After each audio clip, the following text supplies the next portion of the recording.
Tingnan mo, ayan, meron. Pagdating dito, ayan, wala, ayun, nag-trip siya. So anong ibig mong sabihin, breaker ka?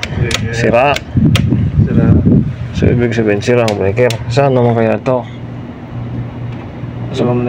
Supply siguro dito sa kwarto. Ayan, 32 ampere lang. Ang laki ng unit. Latest yung supply. Ito yung guys, 220, 230. May pa. Sige, bilhan natin ng kan.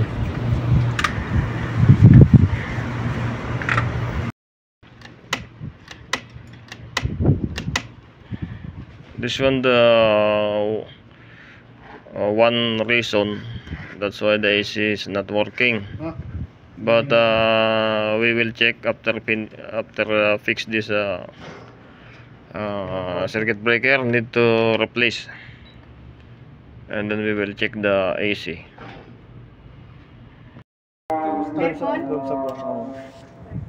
So yun guys, nakapalitan na namin to. Hindi ko na nabidyohan yung pagkakabit. Nakalimutan na eh. Meron na. Ayan, meron na siyang voltahe. Kuryente pa yun. Oo. Okay na yan. Okay na pala, hindi okay na yan.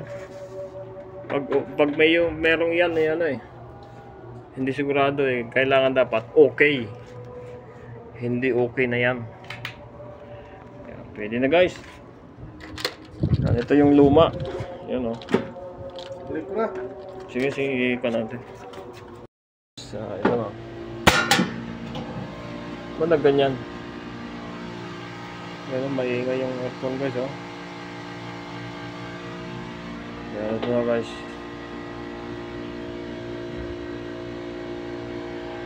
Okay na. Guys, kuya. Ha?